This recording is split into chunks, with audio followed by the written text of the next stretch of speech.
ಬೆಂಗಳೂರು ಪ್ರಾದೇಶಿಕ ಸುದ್ದಿ ವಿಭಾಗಕ್ಕೆ ಕರ್ನಾಟಕದ ವಿವಿಧ ಜಿಲ್ಲೆಗಳಲ್ಲಿ ಸ್ಟ್ರಿಂಜರ್ ಆಗಿ ಕಾರ್ಯನಿರ್ವಹಿಸಲು ಅರ್ಹ ಅಭ್ಯರ್ಥಿಗಳಿಂದ ಅರ್ಜಿ ಆಹ್ವಾನಿಸಲಾಗಿದೆ. ವಿವರಗಳು ಇಂತಿವೆ. ಬೆಂಗಳೂರು ಪ್ರಾದೇಶಿಕ ಸುದ್ದಿ ವಿಭಾಗದಲ್ಲಿ ಸ್ಟ್ರಿಂಜರ್ ಹುದ್ದೆಯಲ್ಲಿ ಕಾರ್ಯನಿರ್ವಹಿಸಲು ಅರ್ಜಿ ಆಹ್ವಾನಿಸಲಾಗಿದೆ. ಜಿಲ್ಲೆಗಳಲ್ಲಿ ಪ್ರಸ್ತುತ ಕಾರ್ಯನಿರ್ವಹಿಸುತ್ತಿರುವ ಹಾಗೂ ಇಚ್ಛೆಯುಳ್ಳ ಅರ್ಹ ಅಭ್ಯರ್ಥಿಗಳು ಅರ್ಜಿ ಸಲ್ಲಿಸಬಹುದಾಗಿದೆ. ಯಾದಗಿರಿ ಹಾಗೂ ಗದಗ ಜಿಲ್ಲೆ ಹೊರತುಪಡಿಸಿ ಎಲ್ಲಾ ಜಿಲ್ಲೆಗಳಲ್ಲೂ ಅರ್ಹ ಅಭ್ಯರ್ಥಿಗಳಿಂದ ಅರ್ಜಿ ಆಹ್ವಾನಿಸಲಾಗಿದೆ.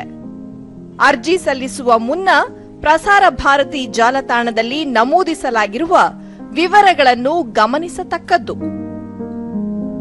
ಅರ್ಜಿಯ ವಿವರಗಳು http://prasarabharati.gov.in/